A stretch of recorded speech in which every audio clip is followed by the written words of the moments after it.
Hi ಸ್ನೇಹಿತರೆ, ಎಲ್ರಿಗೂ ನಮಸ್ಕಾರ. ನಾನು Kasimappa Gunjalli. Welcome to real competitive academy India. ಆತ್ಮೀಯ ಸ್ಪರ್ಧಾ ಮಿತ್ರರೇ, ಇನ್ನೇನು ಕರ್ನಾಟಕದಲ್ಲಿ ಆ, ನೇಮಕಾತಿಗಳ ಪರ್ವವೇ ನಡೆದು ಹೋಗಿದೆ. ಎಸ್ ಎಸ್ ಸಿಯವರು ಇವತ್ತಳೆ ನಾಳೆ ಅಧಿಕೃತವಾಗಿ ಕನ್ಫರ್ಮ್ ಮಾಡೇ ಮಾಡ್ತಾರ. ಆಲ್ರೆಡಿ ಕ್ರೈಸ್ತಿಂದ ಕೂಡ ನೋಟಿಫಿಕೇಶನ್ ಆಗಿದೆ. ಇನ್ನು ಬೇರೆ ಬೇರೆ ಎಕ್ಸಾಮ್ಗಳು, ಪಿ ಸಿ ಎಕ್ಸಾಮ್ ಕೂಡ ಕನ್ಫರ್ಮ್ ಆಗಿದೆ. ಬಿ ಎ ಕೂಡ ಆಗುತ್ತೆ. ಇನ್ನೂ ಹಲವಾರು ಇಲಾಖೆಗಳಿಂದ ಅಧಿಕೃತವಾಗಿ ಅಧಿಸೂಚನೆಗಳು ಬರಲಿದ್ದಾವೆ. ಹಾಗಾಗಿ ಎಲ್ಲ ಸ್ಪರ್ಧಾ ಮಿತ್ರರು ಕೂಡ ದಯವಿಟ್ಟು ನೀಟಾಗಿ ಕುಂತ್ಕೊಂಡು ಚೆನ್ನಾಗಿ ಅಭ್ಯಾಸ ಮಾಡಿದ್ರೆ ಒಂದಲ್ಲ ಒಂದು ನೌಕರಿಯನ್ನು ತಗೊಳ್ದುಕೊಳ್ಳೋದ್ರಲ್ಲಿ ಯಾವುದೇ ಅನುಮಾನವೂ ಕೂಡ ಇಲ್ಲ. ಹಾಗಾಗಿ ಎಲ್ಲರೂ ಕೂಡ ಸೀರಿಯಸ್ ಆಗಿ ಸ್ಟಡಿ ಮಾಡಿ ಅಂತ ಹೇಳ್ತಾ ಇವತ್ತಿನ ತರಗತಿಯನ್ನು ಆರಂಭ ಮಾಡ್ತಾ ಇದ್ದೀನಿ. ಎಸ್, ನೋಡ್ರಿ, ಮೊದಲನೇ ಪ್ರಶ್ನೆ ಏನಿದೆ, ಕನ್ನಡ ವರ್ಣಮಾಲೆಯಲ್ಲಿ ಸ್ವರಗಳ ಸಂಖ್ಯೆ ಎಷ್ಟು ಅಂತ ಹೇಳಿದ್ದಾರೆ ಅವರು. ಎಸ್, ಸ್ವರಗಳ ಸಂಖ್ಯೆ 13.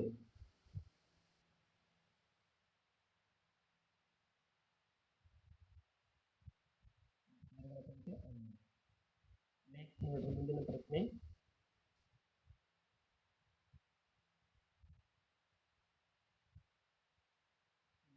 ಕನ್ನಡ ವರ್ಣಮಾಲೆಯಲ್ಲಿರುವ ವ್ಯಂಜನಗಳ ಸಂಖ್ಯೆ ಎಷ್ಟು? ವ್ಯಂಜನಗಳ ಸಂಖ್ಯೆ 30. ಅದರಲ್ಲಿ 25 ವರ್ಗೀಯ, 9 ಅವರ್ಗೀಯ ವ್ಯಂಜನಗಳು. ನೆನಪಿರಲಿ. ನೆಕ್ಸ್ಟ್,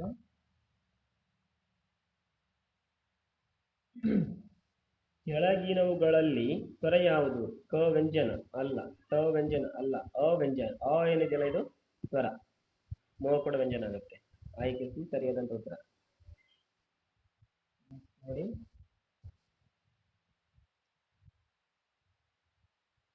ಕೆಳಗಿನವುಗಳಲ್ಲಿ ವ್ಯಂಜನ ಯಾವುದು? ಹಾಗೆ ಮತ್ತೆ ಸೇಮ್ ಪ್ರಶ್ನೆ ಕೇಳಿದ್ದಾರೆ. ವ್ಯಂಜನ ಯಾವುದು ಅಂತ ಕೇಳಿದ್ದಾರೆ ಅವರು.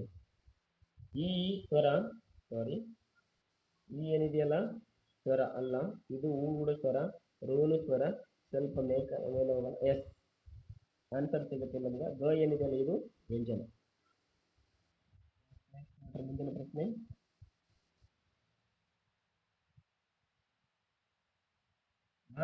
ಯಾವ ವಿಧದ ಅಕ್ಷರ ಅಂತ ಕೇಳಿದಾರೆ ಅವರು. ವ್ಯಂಜನ ಅಂತ ಅಲ್ವೇ ಅಲ್ಲ, ಸ್ವರ, ಒತ್ತಕ್ಷರ ಅಲ್ಲ, ಸಂಯುಕ್ತಾಕ್ಷರ ಕೂಡ ಅಲ್ಲ.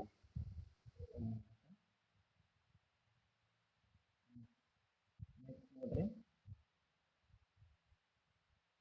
ಒಳ್ಳೆ ಪ್ರಶ್ನೆ ಏನಿದೆ, ಯಾವ ವಿಧದ ಅಕ್ಷರ? ಸ್ವರ ಅಲ್ವೇ ಅಲ್ಲ, ವ್ಯಂಜನ ಚ, ಮಾತ್ರೆ, ಯೋಗವಕಲ್ಲ, ಮಾತ್ರನೂ ಕೊಡಲ್ಲ. ಚ ಎಂಬುದು ಒಂದು ವ್ಯಂಜನ. ಆಯ್ಕೆ ಬಿ ಸರಿಯಾದಂತ ಉತ್ತರ.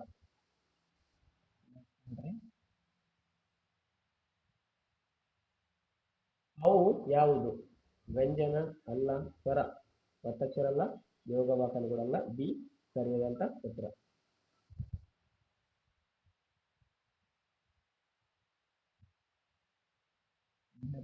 ನೋಡ್ರಿ, ಕೆಳಗಿನವುಗಳಲ್ಲಿ ಋಷ ಸ್ವರ ಯಾವುದಂತ ಕೇಳಿದಾರ.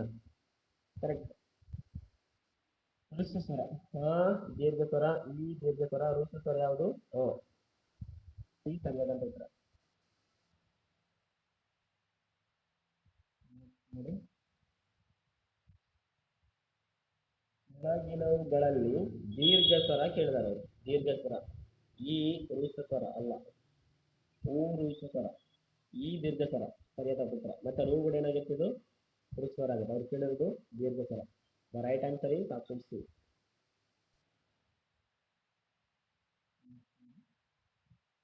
ಅಕ್ಷರವು ಯಾವ ವರ್ಗಕ್ಕೆ ಸೇರಿದೆ? ಸ್ವರ ಅಲ್ಲ, ವ್ಯಂಜನ ಇದೆ. ಯೋಗವಾಕನ ಅಲ್ಲ, ಮಾತರ್ನೂ ಅಲ್ಲ. ಆಪ್ಷನ್ ಬಿ ಸರಿಯಾದಂತ ಉತ್ತರ. ಇಲ್ಲಿ ಯಾವ ವಿಧದ ಅಕ್ಷರ? ವ್ಯಂಜನ ಅಲ್ಲ, ಸ್ವರ ಇದೆ. ಸ್ವರ ಕರೆಕ್ಟ್. ಒತ್ತಕ್ಷರನಲ್ಲ, ಸಂಯುಕ್ತಾಕ್ಷರನೂ ಕೂಡ ಅಲ್ಲ. ನೆಕ್ಸ್ಟ್ 12ನೇ ಪ್ರಶ್ನೆ,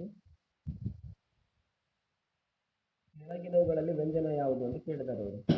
ಇದು ಸ್ವರ, ಐ ಸ್ವರ, ನ ವ್ಯಂಜನ. ಅವು ಕೂಡ ಸ್ವರ. ಆಪ್ಷನ್ ಸಿ ಸರಿಯಾದಂತ ಉತ್ತರ. ನೆಕ್ಸ್ಟ್ ನೋಡ್ರಿ, ಲ ಯಾವುದು? ಸ್ವರನ ಅಲ್ಲ, ಯೋಗವಕನ ಅಲ್ಲ, ಮಾತರ್ನ ಅಲ್ಲ. ಲ ಎಂಬುದು ಇದು ಒಂದು ವ್ಯಂಜನ ಆಗಿದೆ. ಪ್ರಶ್ನೆ,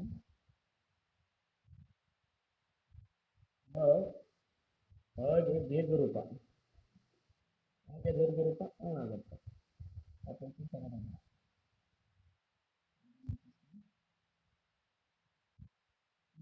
ದೀರ್ಘ ರೂಪ ಆಪ್ಷನ್ ಎ ದೊಡ್ಡ ಇ ದೀರ್ಘ ರೂಪ. ಕೆಳಗಿನವುಗಳಲ್ಲಿ ಸ್ವರವಲ್ಲದ್ದು ಐ ಸ್ವರ ಎಸ್ ಸ್ವರವಲ್ಲದ್ದು ನೋಡ್ರಿ. ಇದೇನಿದೆ ಅಲ್ಲ ನಾವು ಏನಂತ ಕರಿತೀವಿ ಇವುಗಳನ್ನ ಅನುನಾಸಿಕಗಳಂತ ಕರಿತೀವಿ. ಅನುನಾಸಿಕಗಳು ಎಷ್ಟು ಗೊತ್ತಾ? 5 ಇದಾವೆ. ಹೌದಾ? ಕ ಕ ಗ ಗ ಜ್ಞ ಜ್ಞ ಚ ತ ಜ ಗ ಜ್ಞ ಕ ಕ ಗ ಗ ಜ್ಞ ಚ ಟ ಜ ಗ ಜ್ಞ ಟ ಟ ಡ ಡ ಣ ತ ತ ದ ದ ನ ಪ ಪ ಬ ಬ ಮ ಎಸ್ ಇವುಗಳು ಅನುನಾಸಿಕಗಳು. ಓಕೆ, ಇಲ್ಲಿ ಸ್ವರಬಲದ್ದು ಅಂತ ಹೇಳಿದ್ರೆ ಜ್ಞ ಸರಿಯಾದಂತ ಉತ್ತರ.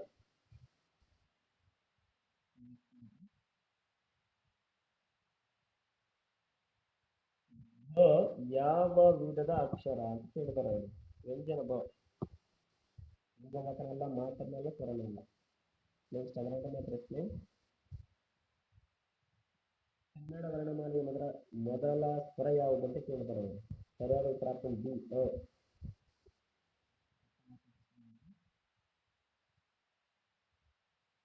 ಕನ್ನಡ ವರ್ಣಮಾಲೆಯ ಕೊನೆಯ ವ್ಯಂಜನ ಯಾವುದು? ಲ. Correct answer. ಪ್ರಶ್ನೆ ಇವತ್ತಿನ ಅವಧಿಯಲ್ಲಿ ಸ್ವರ ಮತ್ತು ವ್ಯಂಜನ ಸೇರಿ ಉಂಟಾಗುವುದು ಎಂದು ಕರಿತೀವಿ. ಸ್ವರ ಮತ್ತು ವ್ಯಂಜನ ಸೇರಿ ಏನು ಉಂಟಾಗುತ್ತಾ? ವ್ಯಾಖ್ಯೆ ಆಗುತ್ತಾ? ಆಗಲ್ಲ. ಮಾತ್ರ ಆಗುತ್ತಾ? ಆಗಲ್ಲ. ಪದ ಆಗುತ್ತಾ? ಆಗಲ್ಲ. ಅಕ್ಷರ ಆಗುತ್ತೆ. ಏನಾಗುತ್ತಾ? ಅಕ್ಷರ ಆಗುತ್ತೆ. ಓಕೆ, ಸ್ಪರ್ಧಾ ಮಿತ್ರರೇ, ಇನ್ನು ನಮಗೂ ಬಹಳ ಸಮಯ ಇಲ್ಲ. ಸ್ಟಡಿ ಮಾಡಬೇಕು, ಪ್ರತಿಯೊಬ್ಬರು ಸ್ಟಡಿ ಮಾಡಬೇಕು. ಹೆಂಗ್ ಮಾಡ್ಬೇಕಂತ ಹೇಳಿದ್ರೆ, ಒಂದು ತಾಸು ಏನಾದರೂ ಸ್ಟಡಿ ಮಾಡಿದ್ರೆ ಮಿನಿಮಮ್ 1 ಅಥವಾ 2 ಕ್ವೆಶನ್ 2 ಮಾರ್ಕ್ಸ್ ಸಿಕ್ತಿರ್ಬೇಕು. ಆ ಥರ ನಾವು ಸ್ಟಡಿ ಮಾಡಬೇಕು. ರ್ಯಾಂಡಮ್ ಆಗಿ ಸ್ಟಡಿ ಮಾಡಕ್ಕೆ ಹೋಗಬಾರ್ದು. ಏನನ್ನ ಓದಬೇಕು, ಏನನ್ನ ಓದಬಾರ್ದು ಅನ್ನೋದನ್ನ ಭಾಳ ಕ್ಲಿಯರ್ ಆಗಿ ತಿಳ್ಕೊಂಡು ಎಂಥದೇ ಬುಕ್ ಇರಲಿ ಅದು, ಆ ಪುಸ್ತಕದಲ್ಲಿ ಯಾವ ಟಾಪಿಕ್ ಇಂಪಾರ್ಟೆಂಟು, ಯಾವ ಟಾಪಿಕ್ ಮೇಲೆ ಜಾಸ್ತಿ ನಾವು ನೋಟ್ಸ್ ಮಾಡ್ಕೋಬೇಕು, ರಿವಿಷನ್ ಮಾಡಬೇಕು, ಅದ್ರ ಮೇಲೆ ಫೋಕಸ್ ಮಾಡಬೇಕು ಅಷ್ಟೇ. ವಿಷಯ ಸ್ಟಡಿ ಮಾಡೋದಂದ್ರೆ ಅದ್ರ ಬಿಟ್ಟು ಜಾಸ್ತಿ ಊರು ಬರೀ ಮಾತಾಡೋದು ಎಲ್ಲ ಒಟ್ಟು ಸ್ಟಾರ್ಟಿಂಗಿಂದ 1ನೇ ಪೇಜ್ನಿಂದ ಓದೋದು ಅದೆಲ್ಲ ವರ್ಕೌಟ್ ಆಗಲ್ಲ. ಯಾವ ಪೇಜ್ ಓದಬೇಕು, ಏನು ಓದಬೇಕು, ಯಾವುದನ್ನು ನೋಟ್ಸ್ ಮಾಡ್ಕೋಬೇಕು, ಯಾವುದನ್ನು ರಿವಿಷನ್ ಮಾಡಬೇಕು,